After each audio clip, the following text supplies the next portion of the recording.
I arrived at the Greenwich Country Club a little earlier than the rest. The place smelled of polished wood and expensive perfume. Chandeliers trembled lightly with the air conditioning. My daughter Nova had been asked to wait in the guest house far from the hall, and I already knew something was wrong. But before I could find her, I stopped at the check-in desk. The clerk was printing receipts.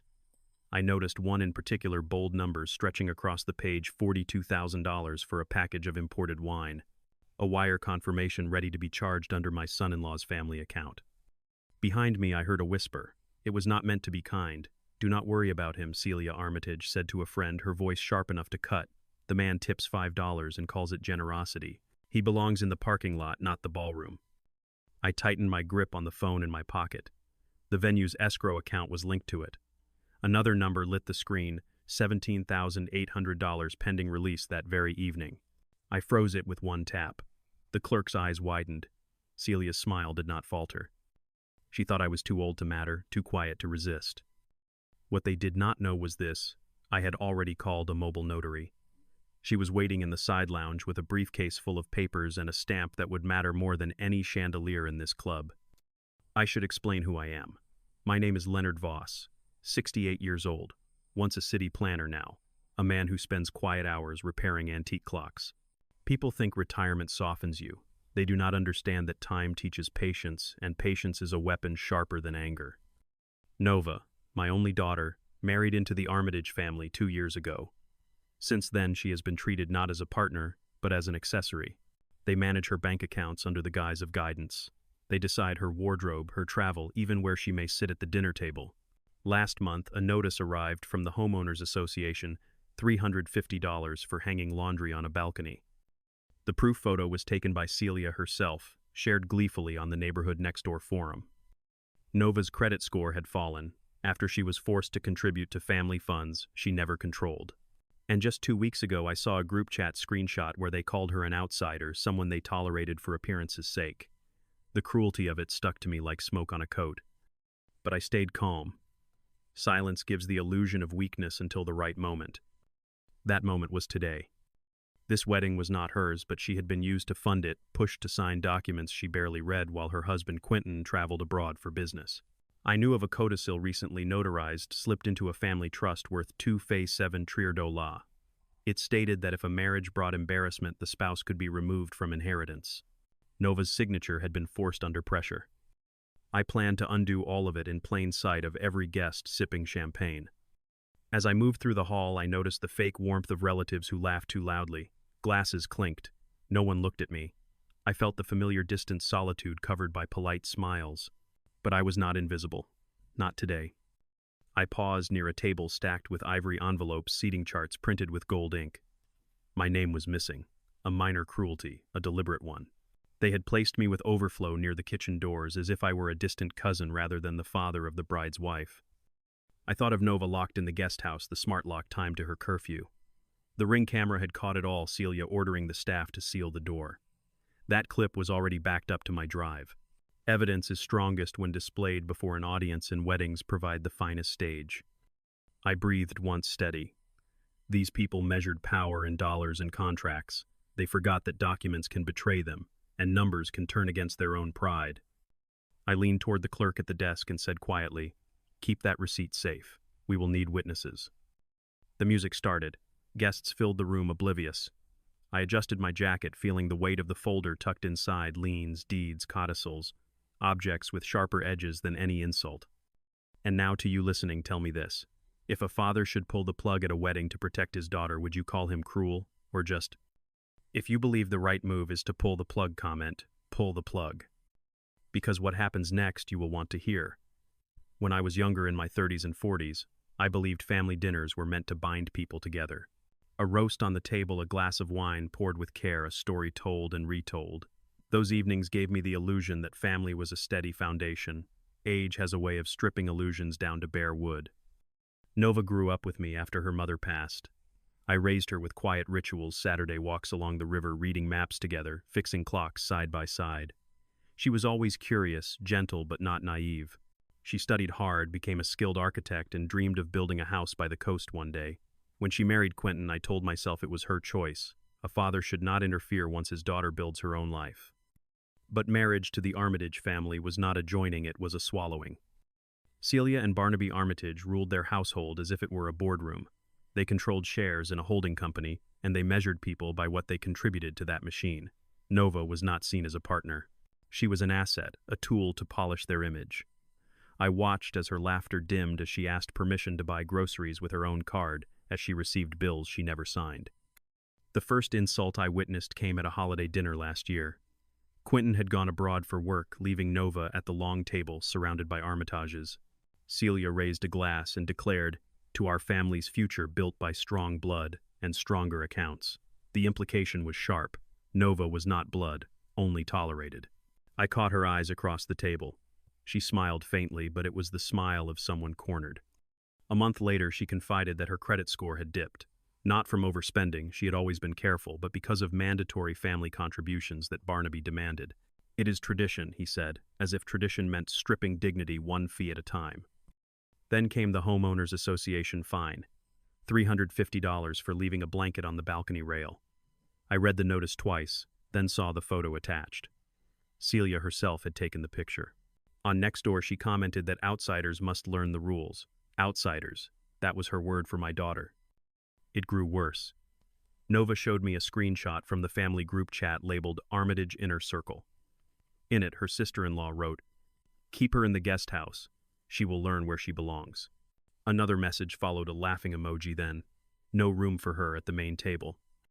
I listened in silence as she told me. What struck me was not only the cruelty but the casualness of it. They mocked her as if she were furniture, something to be moved aside. I asked if Quentin defended her. She lowered her eyes. "He says he is tired of arguments.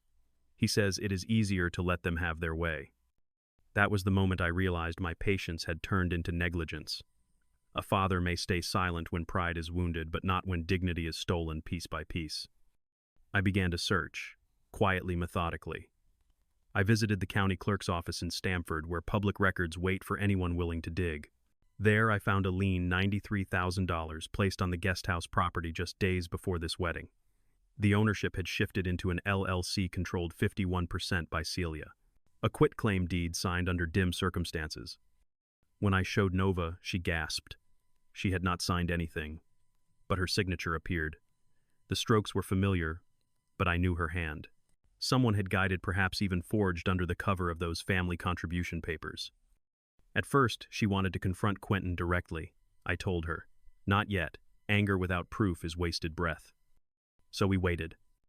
The humiliation continued. At brunches, they placed her chair near the service door. At dinners, her name vanished from menus, replaced with guest. They never called her by her profession, only as Quentin's wife. Each slight seemed small, but small stones can break even a strong dam. I learned long ago that power is not loud. It is quiet, patient, and precise. You hold it back until the right moment, then you let it fall where it cannot be ignored. That moment was drawing closer. I had gathered more than insults. I had the codicil to the trust notarized and ready to reveal. I had the Ring camera clip of Celia ordering staff to lock Nova out. I had the bank alert showing money drained for association fees. Evidence, real and undeniable. The Armitages believed that silence meant surrender. They believed that my daughter had no allies, that an old man like me would fade into the wallpaper. They were wrong.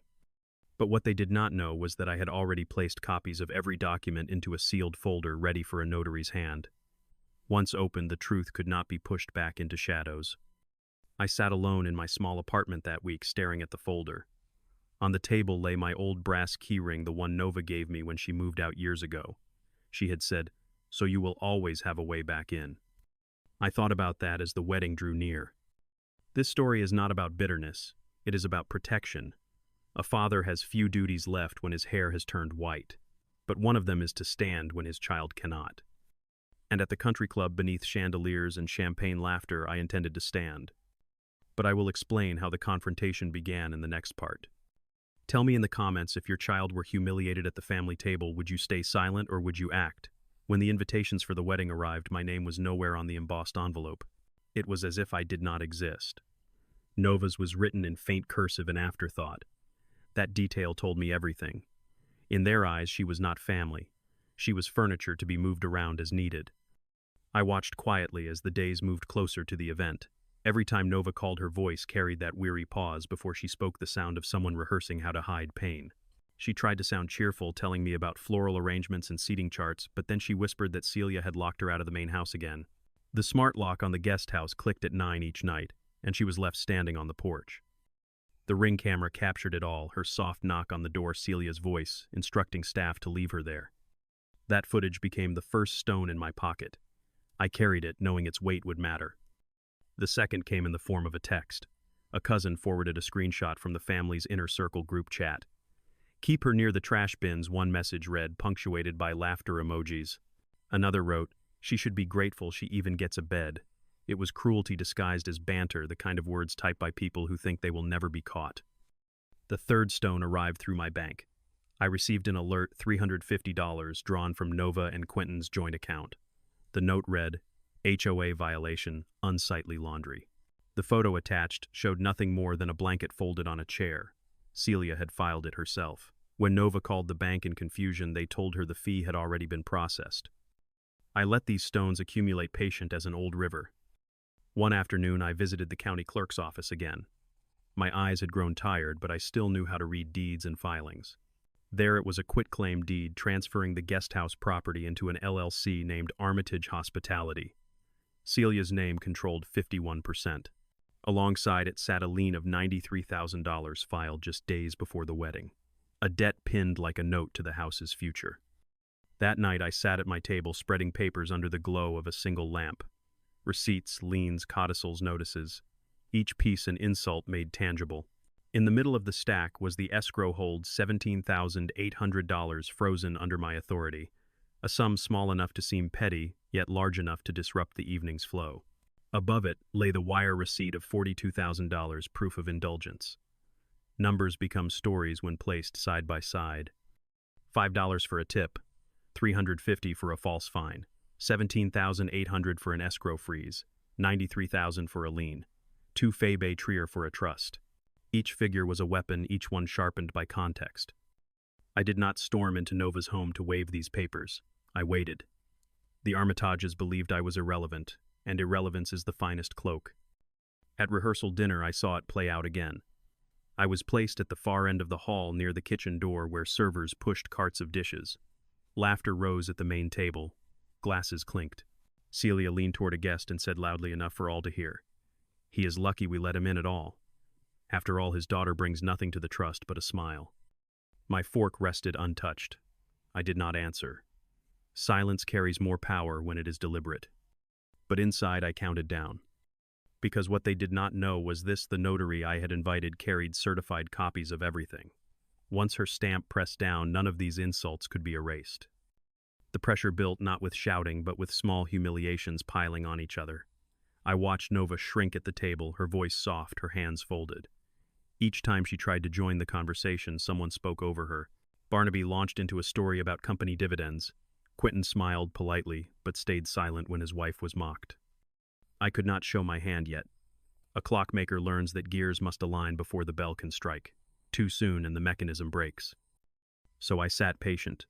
I watched. I listened. I let them believe they were winning. But I also made sure every piece of evidence was lined up. The Ring video uploaded to my cloud. The group chat screenshot printed on heavy paper. The bank alert forwarded to my secure email. The lien, the quitclaim deed, the codicil, all copied and notarized. This was no longer just a father's anger. It was a case file waiting to be opened in front of witnesses. And the wedding, with its chandeliers and its carefully arranged flowers, would be the perfect courtroom. I tightened my grip on the folder, feeling the stiff edges of each page. The pressure was ready to break. But the way I revealed it well, that is the part you need to hear next. If you had all the evidence in hand, would you wait for the perfect stage, or would you strike at once? Tell me below. The day of the wedding arrived with clear skies, though inside me the air was heavy. I wore a gray suit I had owned for over a decade, pressed neatly, shoes polished. I did not need to shine brighter than chandeliers. I needed only to stand firm when the time came. The ballroom was dressed in white and gold, the kind of place meant to display wealth as though it were virtue. Guests drifted in, murmuring about stock portfolios, second homes, and weekend plans in the Hamptons. The Armitages thrived on appearances, and today was their theater. I sat quietly near the back, where they had placed me again, beside a service door. Waiters brushed past trays, rattling. My daughter's name was not on the main program, though she had been told to help pay for the flowers and the band. When she appeared briefly ushered in through a side entrance, Celia touched her arm and said loudly, "Remember, dear, smile, but do not speak too much." That was the spark. I rose slowly, folder in hand. The room dimmed as the string quartet paused between pieces. My voice carried further than I expected, clear and measured. "Before we raise another glass," I said, "let us be honest about what is happening here." A ripple spread through the crowd. Celia's eyes narrowed. Barnaby's hand tightened around his champagne. I lifted the first page, the receipt for $42,000 in wine. "You pride yourselves on generosity. Yet when a father offers $5 to a waiter, it is mocked. And still you charge $42,000 for a night's vanity." Whispers fluttered across the tables. Guests leaned in. Celia laughed brittle. "This is not the time, Leonard. Sit down." But I did not. I held up the bank alert next. $350 stolen for an association fine. A blanket on a balcony labeled as unsightly. Filed by the same hand that ordered my daughter locked out of her own home. Gasps now. Someone muttered. "Locked out." I reached for the tablet I had prepared. With one tap, the Ring video played on the projector screen meant for wedding photos. Nova standing at the door of the guest house, knocking softly. Celia's voice sharp, commanding staff to leave her there. The audio carried through hidden speakers. The room went still. Barnaby rose half an inch from his seat. "This is private family business." "Not anymore," I said. "You chose to humiliate her in public. Now we will discuss it in public." The notary entered, then briefcase in hand. She moved to the center, professional calm. She set down papers on the main table beside the untouched cake. A thud that silenced even the murmurs. "This," I said, lifting a codicil with her stamp, "removes Nova from a trust worth 2 Febe Triordola if her marriage embarrasses this family. Signed under pressure, filed in secrecy. I declare it here before witnesses so it cannot be hidden." Celia's face drained of color. "You have no right." I cut her off. "I have every right as a father. And as a citizen who has seen enough of your manipulations, I have the lien records." The quitclaim deed transferring the guest house to an LLC controlled 51% by Celia Armitage. Every paper is here. Every signature questionable. Every motive transparent. The crowd was restless now, some standing, some whispering furiously. A groomsman whispered into his phone. Someone else lifted their own to record. I did not mind. Let them. The more eyes, the stronger the light. I turned to the clerk at the desk and nodded. He retrieved the frozen escrow confirmation, sealed, and signed.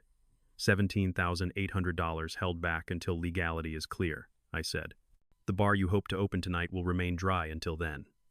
And with that, the staff hesitated, looked at me, then began closing bottles, sealing them with tape. Murmurs turned into shouts. Celia slammed her palm on the table. "How dare you?" I looked her in the eye, voice steady. "You dared first." I simply answered. The silence afterward was heavier than any shout. For the first time, I saw Quentin's face change. He was pale, realizing the depth of what had been done behind his back. I returned to my chair, leaving the documents spread wide like cards on a table. Evidence undeniable shining beneath crystal chandeliers. And though the music had stopped, the room echoed with something louder truth that could not be tucked away. But that was only the beginning. The real storm came when I revealed the rest. If you were sitting in that ballroom, would you record the moment or look away? Tell me in the comments. The room was already trembling with unease when I laid those first papers down. But it was only the opening move. I had not yet shown the full hand. I could see Celia's composure falter, her painted smile thinning to a line. Barnaby leaned forward, whispering urgently, though the noise of guests drowned him out. Quentin remained frozen, torn between his parents, and the truth unraveling before his eyes. I rose again, slower this time, like a man adjusting the weights of a clock. My voice was calm, steady. You have all seen the clip of my daughter locked out. You have heard the codicil, the fines, the escrow freeze. But there is more. I held up a printed screenshot mounted on heavy cardstock. This is the Armitage Inner Circle chat. Words typed in laughter, "Keep her near the trash bins. She should be grateful she even gets a bed. You typed this, and yet you raise glasses to honor family." Gasps rose like a wave. Someone near the front covered her mouth. Another guest whispered, "Did they really write that?" Celia stood abruptly. Fabricated lies. The notary stepped forward, pressing her seal against the printout. The sound of the stamp echoed like a gavel. Authenticated, she said plainly. The room buzzed louder. I pulled out the lien notice next $93,000 pinned against the guest house. Filed only days ago, I announced to strip my daughter of even a roof. Filed without her knowledge, her consent, or her benefit. Barnaby slammed his fist on the table. Enough. You will not embarrass us in front of our guests. But I only nodded toward the doors where two uniformed officers had entered quietly. I had invited them not to arrest, but to witness. One of them now held the HOA violation report I had submitted earlier in the week. Filed by Mrs. Armitage herself, the officer said, reading aloud with attached photographs, verified as false representation of property use. The audience stirred. Some reached for their phones, recording texting posting. The hum of digital chatter spread faster than the whispers. Screens glowed around the ballroom. I continued. Here is the quitclaim deed transferring the guest house to Armitage Hospitality LLC, 51% controlled by Celia. Why would a family move property into a company unless to cut out the rightful spouse? Why record a lien days before a wedding? Celia's voice cracked as she snapped back. You have no idea how business works. I met her gaze. I know exactly how deceit works. Then I pulled out the wire receipt, $42,000 for wine. This too is part of your theater. Lavish purchases while debts are buried under my daughter's name. I laid it across the table, each document forming a tapestry of betrayal. Guests no longer whispered, they argued. Some muttered about leaving, others about calling lawyers. A few filmed openly, their voices narrating what they saw. Father of the bride's wife just froze the bar, showed proof of fraud, police standing by, unbelievable. Quentin finally rose, his voice cracked. Is this true, mother, father? Barnaby avoided his eyes. Celia reached out as if to calm him, but he stepped back. You told me she was careless, that she needed guidance. But this is theft. This is humiliation. Nova stood near the door, pale but upright. For the first time I saw her chin lift, her eyes burning. She did not speak. She did not need to. I gestured toward the officers. This is not a matter for whispers. It is for record. Tonight, in front of your community, I state clearly I will file a probate challenge against this codicil. I will request a review of the quitclaim deed, and I will demand suspension of the conditional power of attorney you have abused. Until then, the escrow remains frozen. The officers nodded, making notes. One of them spoke into a radio. The band, still holding instruments, remained silent. The cake sat untouched, frosting shining under lights. The evening had turned from celebration into tribunal. Celia tried to laugh again, brittle and hollow. You cannot undo what has been signed. I placed one last document on the table, a wire alert sent to my phone. Bank notified me of irregular withdrawals. This will be reviewed. Every cent traced. The silence that followed was not empty, it was thick with judgment. Even those loyal to the Armitages shifted uncomfortably in their seats. And then a sound rose, the chime of dozens of phones buzzing at once. The story had already spread beyond the room. Posts were appearing, videos uploaded, words spilling out. Father freezes wedding funds. Family fraud exposed. Police called to country club. I looked around the hall, letting the weight of it settle. What they did not know was that this was never just about stopping one wedding indulgence. It was about showing that truth once revealed cannot be hidden again. And that night in the ballroom they built to display power, power slipped from their hands like sand. But the storm had only begun to roll. The revenge did not end in that hall, it began there. If you were Nova, would you forgive Quentin for his silence, or would you walk away, comment forgive, or walk? The ballroom emptied slowly that night. Guests left in clusters, muttering about scandal, some shaking their heads as though they had witnessed a tragedy, others with excitement already planning how to retell the story. I lingered, gathering the papers, careful to leave copies with the officers and the notary. Evidence should never travel in only one folder. When I finally stepped outside, the air was cool, the night sky quiet. Nova walked beside me, her hand trembling in mine. She whispered, I thought no one would ever stand up for me. I answered softly, you only needed patience. Patience and proof. But revenge, the kind that matters, is not one grand gesture. It is a sequence. A clock cannot strike the hour unless every gear moves in place. The next morning I began. First, the escrow freeze. I contacted the venue's manager, explaining that funds totaling $17,800 were to remain locked until a probate review confirmed ownership of the guest house. Without clarity, the event account would not be released. The manager, nervous but firm, agreed. The bar remained sealed, the invoice unpaid. It was the first turn of the gear. Second, the Homeowners Association. I filed a petition attaching the violation report, the false photo, and the ring video showing Celia instructing staff to lock Nova out. I requested an investigation into abuse of authority and demanded a reversal of the fine. The HOA board, unused to such exposure, scheduled an emergency meeting. I was told the matter would be reviewed within the week. Another gear engaged. Third, the quitclaim deed. I walked into the county clerk's office carrying certified copies. The clerk, a man with tired eyes, examined them, shaking his head. Filed without proper notice, he muttered. This will not stand without challenge. He stamped my petition for review. The $93,000 lien, too, was flagged for examination. The gears clicked louder. Fourth, the trust. I wrote directly to the probate court challenging the codicil that stripped Nova's rights if her marriage caused embarrassment. Embarrassment, I wrote, is not a lawful condition for disinheritance. It is a mask for control. The court scheduled a hearing, and I knew the Armitages would soon find themselves facing questions under oath. And finally, the conditional power of attorney. Quentin had signed authority to his parents during his overseas travel, unaware of its full consequences. I prepared to argue that it had been abused. Money moved without consent, assets transferred under duress. With my petition, I included the bank alert showing irregular withdrawals. This would not be brushed aside.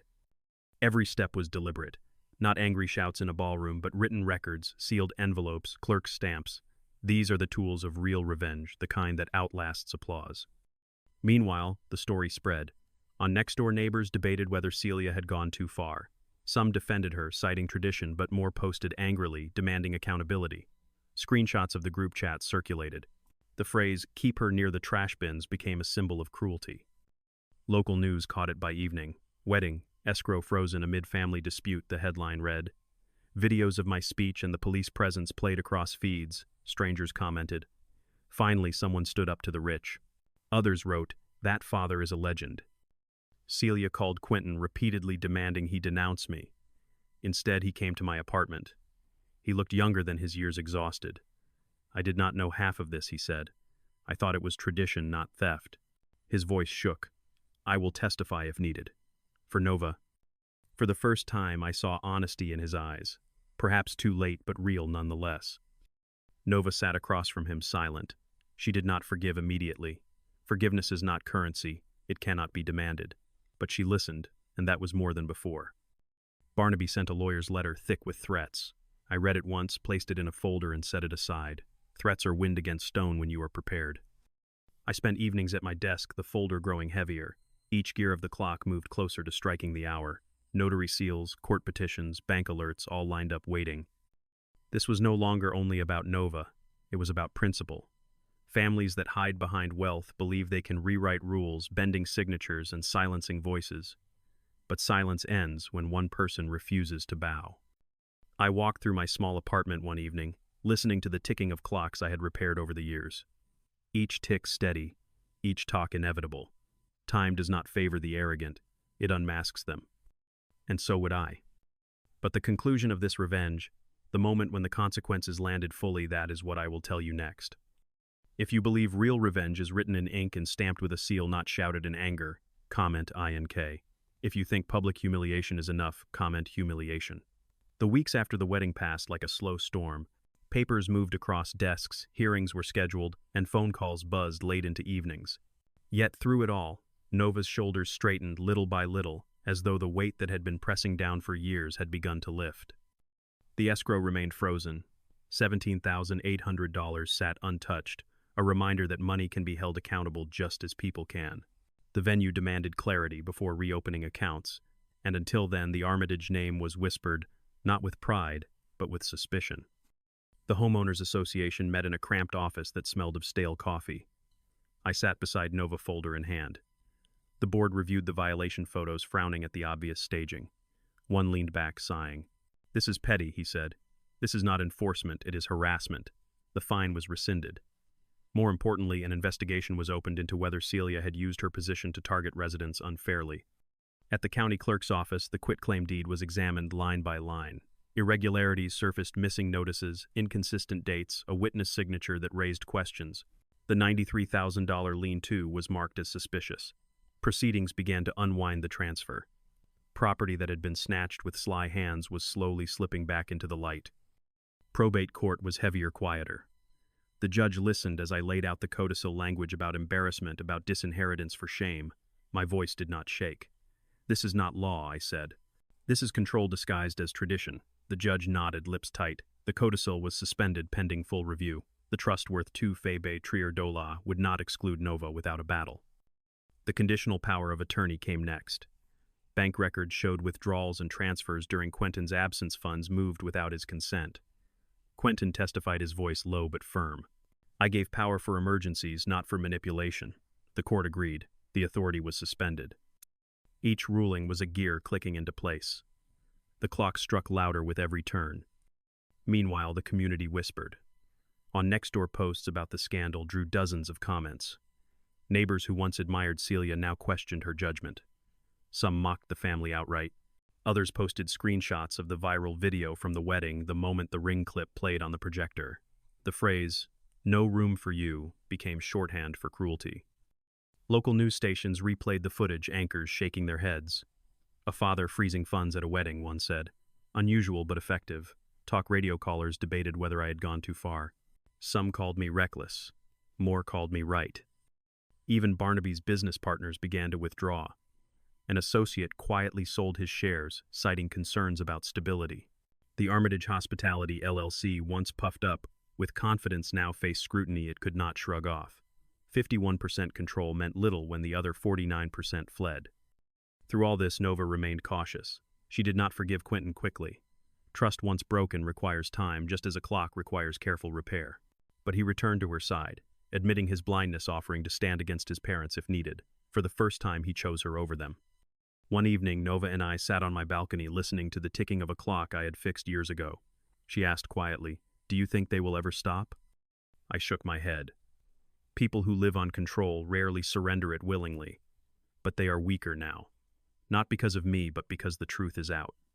Once truth breathes, it cannot be suffocated. She smiled faintly, leaning her head on my shoulder.